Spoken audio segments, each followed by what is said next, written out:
guérison intérieure, saison 4. Conte initiatique des organes et du corps, épisode 7. Bonjour et bienvenue dans cette 4e saison. Sais-tu comment fonctionne ton corps ? Sais-tu que la peau respire, que tes poumons filtrent et que tes intestins trient ? Sais-tu que l'organique rejoint l'énergétique au plus profond de la vie ? Tu es peut-être passé par la maladie, par des traitements lourds, ou tu traverses une période de tempête qui fait vaciller ta confiance. Ici, tu comprends et apprends à écouter en profondeur les messages que t'envoie ton corps. Tu exprimes par la créativité et l'imaginaire les nœuds de tes tissus intérieurs. Et tu trouves la confiance pleine pour que tes choix deviennent une évidence. Je m'appelle Adèle. Avec moi, tu traverses les tourbillons de ta vie avec plus de souplesse. Tu tisses ton quotidien d'amour, de confiance et de sérénité. Éducatrice spécialisée depuis 2008, j'ai développé au fil des années mes capacités d'écoute, de soins et d'accompagnement, auto-accompagnement indispensable à l'écoute de soi pour ensuite pouvoir écouter l'autre. En ce qui concerne le corps et ses fonctions, je m'appuie sur ma formation en réflexologie plantaire, approche en médecine traditionnelle chinoise. Mon CAP couture floue, quant à lui, m'a apporté l'ouverture des possibles en matière de techniques de réparation, l'image du fil qui répare devenant alors une évidence. Ton corps raconte des histoires et si tu apprends à les écouter, tu verras qu'il met tout son cœur à te prévenir dès que tu dépasses tes limites. Pour aller plus loin, tu trouveras en description notre programme Neurosoins, les cartes de ton corps lumineux, en partenariat avec Fanfi, la fée arc-en-zen que tu as peut-être découvert dans la session précédente. Dernière chose, juste avant de démarrer, installe-toi confortablement et respire profondément. Ton souffle est la base de ton chi, de ton énergie vitale.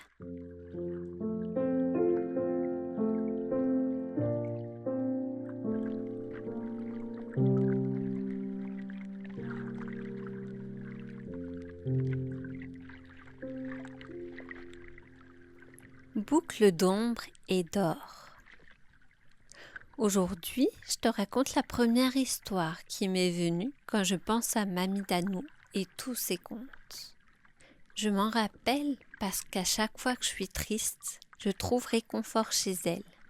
Avec l'odeur de ses crêpes et ses histoires, je repars toujours apaisée.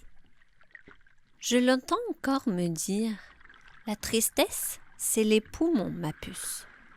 Puis, dans la foule, essuie sa question fatidique. Tu vas bien aux toilettes ? Parce que c'est important d'évacuer aussi. Elle devine toujours quand je suis constipée et j'ai le droit à une mangue entière. Bref, voici de boucles d'ombre et d'or l'histoire de Lise, la petite fée de la tribu des Balandres. Lise souffrait depuis des mois d'une tristesse profonde. La joie avait peu à peu déserté son cœur lorsqu'elle avait découvert que le bonheur dont elle se berçait depuis l'enfance était illusoire. Illusoire ? Non, un bien grand mot.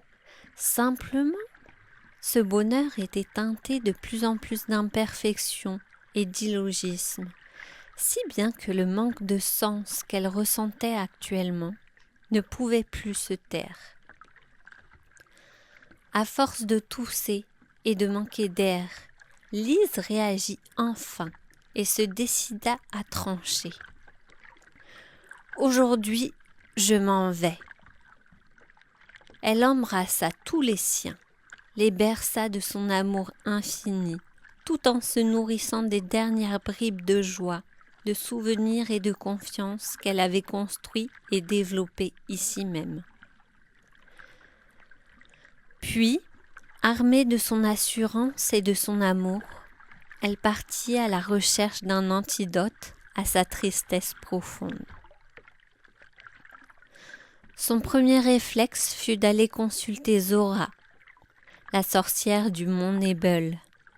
3 jours de marche et 3 nuits d'intense réflexion la menèrent jusqu'en haut, là où l'air se fait plus pur et que les Edelweiss pointent leur nez. Une grande vague d'émotion l'envahit. Le voyage avait déjà permis à sa respiration de s'ouvrir un peu plus. Ici, trouverait-elle l'antidote ? Zora était une sorcière merveilleuse, si vieille et si ridée que si son sourire n'illuminait pas sa tanière, on ne pourrait pas y déceler ses yeux. Des yeux pourtant bien présents, rieurs et vivants, indiquant à eux seuls l'imposante sagesse de cette dernière. Intimidée, Lise s'approcha, ne sachant que dire pour briser ce silence sacré. Puis, poussée par son besoin de comprendre, de savoir pour enfin avancer, elle dit simplement : « J'ai mal, ma tristesse est insondable, je manque d'air, j'étouffe. » Puis, elle fondit en larmes, vidée. Il y aurait tellement à dire, à raconter, à expliquer. Découragement total. Un simple besoin d'être consolée avant même d'avoir besoin d'être comprise. Peu importe au fond. N'est-on pas seul à pouvoir se comprendre ? Zora s'avança doucement pour la prendre dans ses bras. Une chaleur infinie, un voile de pur amour et de douceur pleine l'enveloppa. L'apaisement fut quasi instantané. On ne sait combien de temps dura ce moment de grâce, mais Lise put s'asseoir ensuite et discuter calmement. Écouter la symbolique de ces mots, tisser des liens. Zora lui dit : « Tu tousses encore beaucoup. Il va être nécessaire que tu soutiennes tes poumons. Laisse entrer l'air, absorbe le pur et laisse partir les toxines. Ne retiens rien. Accepte de lâcher, de laisser partir.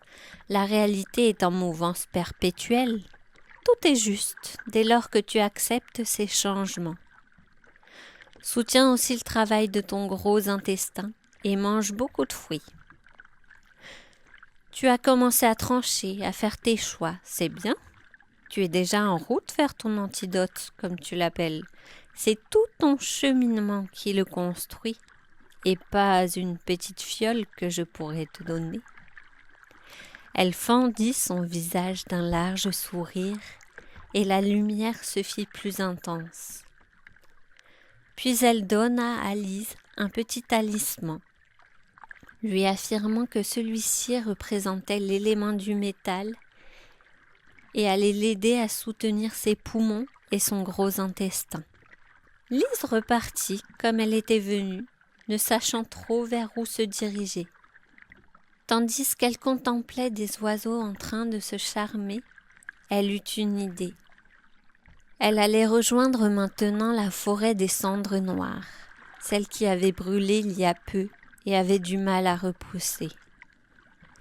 Elle allait voler en boucle et en tourbillon, répandre la lumière dorée qu'elle avait captée du sourire de Zora, cette vieille et sage sorcière. À son tour, elle voulait apporter la joie et l'apaisement tout autour d'elle.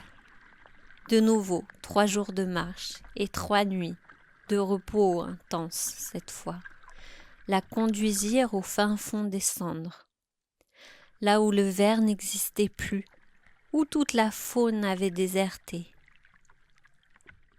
Là, seule, au milieu du silence, elle se mit à chanter.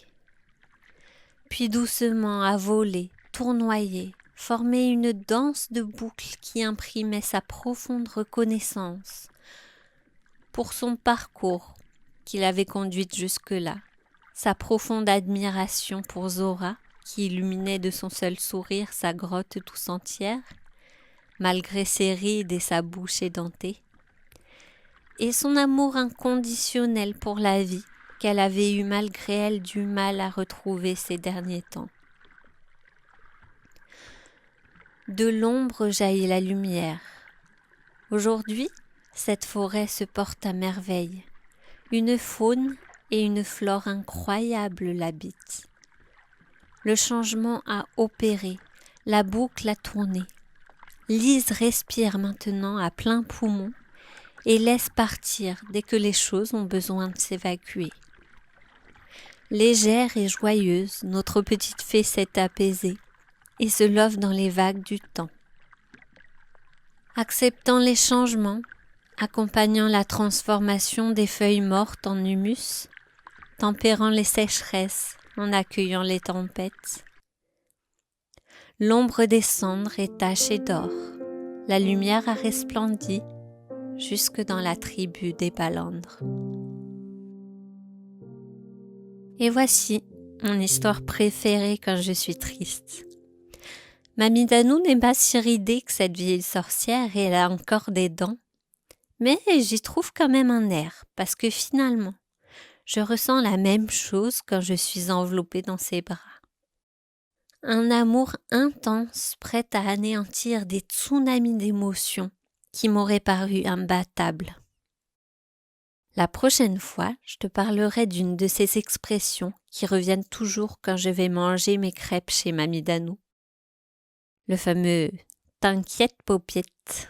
Ça me fait toujours un peu rire, dit par elle, non seulement parce que ça sonne en décalage avec son âge, mais aussi parce qu'au final, elle a toujours détesté les paupiettes. Mais ça, c'est une autre histoire.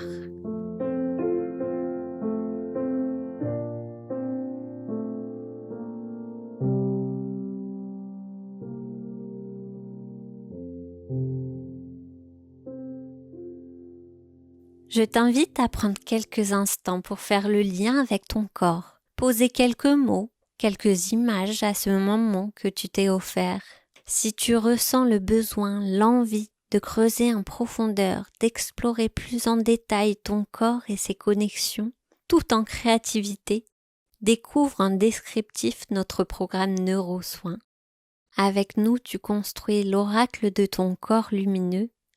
Tu peux tester avec une séance de découverte gratuite en t'inscrivant dans le lien juste en description.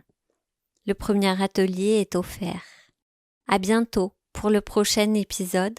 Abonne-toi pour ne pas le louper. Partage pour semer le bonheur d'écouter et comprendre ton corps autour de toi. Témoigne en commentaire de ton expérience que je puisse étayer cette saison au plus juste de ce que tu attends. Belle journée à toi. Quel que soit le temps, rappelle-toi, ton soleil est intérieur.